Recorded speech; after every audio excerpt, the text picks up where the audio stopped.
The Niagara County Coalition for Services to the Homeless debuted Project Connect Niagara on Wednesday. So for the past 4 years, the Niagara County Coalition for Services to the Homeless have presented an annual poverty conference. So this conference is a solution-focused event that has brought best practices from around Western New York and even beyond here to Niagara Falls and Niagara County. So this has been a fantastic resource for agencies in Niagara County to kind of pick each other's brain, really get some new ideas for things that we can bring into the county to really serve those that are in need. However, as a committee, now 4 years in, we were kind of thinking last year that we wanted to do something to make more of a direct impact with those that, again, are in need here in Niagara County. And so we learned of the Project Homeless Connect model. This is something that's being replicated in Buffalo, among many other large cities in the United States. And so we brought in the organizers of that event to really see if that is something that might make sense for Niagara County and to be hosted here in Niagara Falls. So again, for the past year or so, we have been doing just that, putting together this day that you see before you.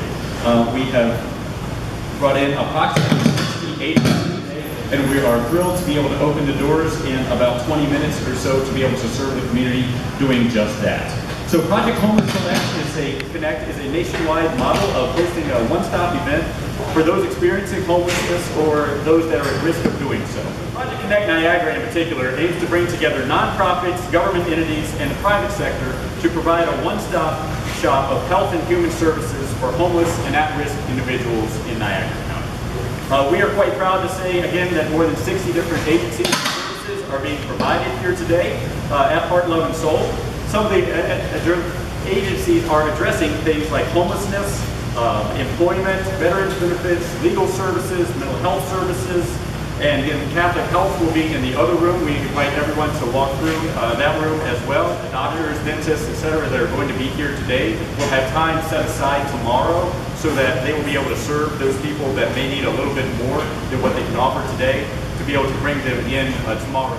One of the challenges that I always face, and I'm sure my colleagues face in government, is there are a number of services that are provided by the state, by the federal government, even by local county government, local government, but very often the populations that they're targeting don't know those services are out there, or they have difficulty accessing those services. So for instance, someone who is not in stable housing, they're moving from a different house from week to week, they may not know about a lot of the services that are available to them. If you're just above or just below the poverty line, you're working 2 jobs, maybe you're taking care of 1 or 2 children, it becomes very challenging to try to do all that and get out and maybe talk to someone about services you may need. So the point of this to me is to bring all of these vendors here under one roof and provide access to their services to people who need them. Just a couple of statistics that I read today was about 25% of people living in Niagara Falls are living at or below the poverty line. 20%, just over 20% of families are living at or below poverty line. And 25% of individuals are on SNAP benefits. So I think this gives you an idea of the challenges that the City of Niagara Falls faces, but a lot of the families in Niagara Falls face. And ultimately, we can talk about, I was just at a hotel opening, grand opening last week, which is a great thing. I was down at the Falls, we're talking about tourism and economic activity, and that's fantastic. But if you have a significant amount of your population, 25% or so, that is below the poverty line, which means at risk of being homeless, you really can't talk about turning the corner economically. You can't talk about bringing people in from a tourism standpoint if that's the case. So I think these kinds of programs, of ventures are hugely positive. My message is some of the things what Rob says, talks about, but I experienced myself as a person growing up with 4 children and living in this area with 4 kids with a master's degree and having a difficult time finding a job. I was on WIC, I was on heating assistance. I was in a position of that the only thing I had was a house. And what I want to say is this, is that it's not just Niagara Falls. I lived in Lewiston. I mean, I only live in a 3-bedroom house with 1 bathroom, and I lived in Lewiston, so it's affected. You can be affected with poverty, because we were poverty. We were the working poor, and where we needed assistance just to stay alive. But the only thing I had in my life was that house with a mortgage, and I was in jeopardy a couple times of losing it. And if it wasn't for those help, the loving agencies that are around us, the people that are involved in these agencies that made us feel comfortable, I don't know what we would have done. We would have lost everything. We could have been homeless. But somehow, through prayer and through a community of love and these agencies around us, I was able to make it through and to be in a position where I'm now that I can vote on legislation, I can be a representative.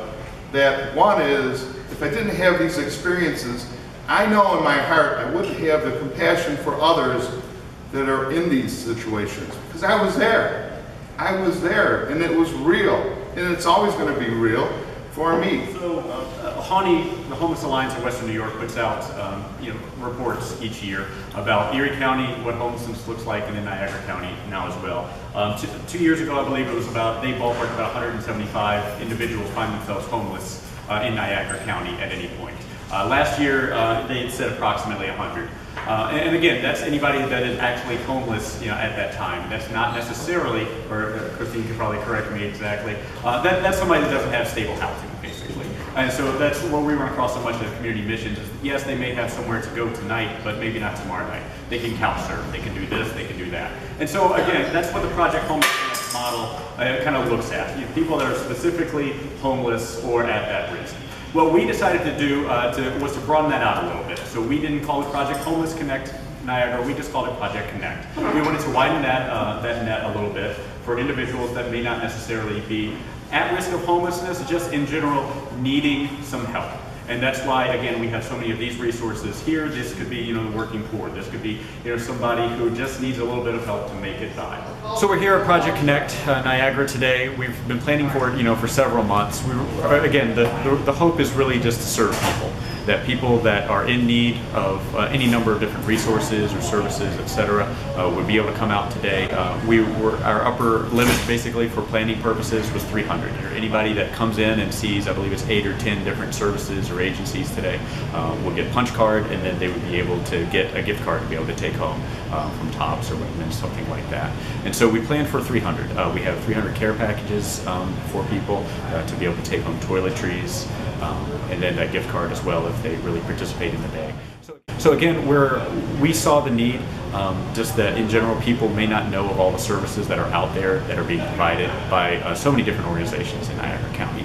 If people walk away and know more and really see that some of those services can be utilized by them, not just by somebody else, but really that they are for them, then we'll definitely count today as a good day.